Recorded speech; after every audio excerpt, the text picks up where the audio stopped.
Hi guys! Welcome back to my channel. For today's video, maglilinis tayo ng mirror tsaka lens ng ating laser. So, una, kuha lang kayo siguro ng long nose or plies for circlip.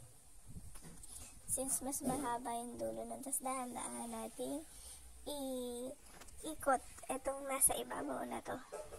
So, yan, meron yung mirror. Tatanggalin lang natin. Dahan-dahan lang guys, para hindi mawala sa align yung ating laser. So, yan. Pagka ikot nyo lang dyan, hintayin nyo hanggang sa matanggal na siya. And then, after yan, matanggal, i-clip nyo siya ng maigi ha, para hindi malaglag. Then, ayun yung mirror natin. So, kailangan may nakabasta na kayo ditong alcohol at saka bulak. So, yan. Kita nyo madumi yung mirror ng ating laser.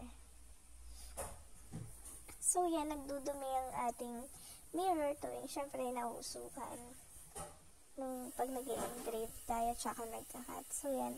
Punasan nyo lang siya ng alcohol, guys. Then, balik lang natin ulit pag nalinisan na. Then, ikot lang natin ulit. Yan. Ganyan lang maglinis ng mirror, guys. Be careful ha, huwag niyong isasagad na, sagad na. Kasi possible na pagka lumakas yung paghigpit nyo is mabasag yung mirror. So, next natin is linisan natin yung ating lens. So, ito yung mga basic na maintenance na ginagawa ko dun sa ating laser machine. CO2 laser machine.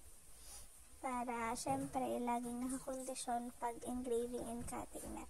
So, kuha lang ulit kayo ng bulak at saka ng alcohol. Yun lang naman yung panlinis natin. Huwag kayong gagamit ng rough na mga cloth kasi possible na magasgisan yung lens natin. So, makakasira yun dun sa output natin. Wipe nyo lang siya guys ng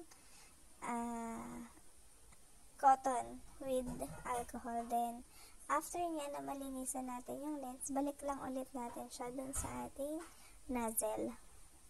So, yan, pataob natin siya para hindi na madumihan. Gamit na lang kayo ng tissue or cloth na malinis at hindi magaspang.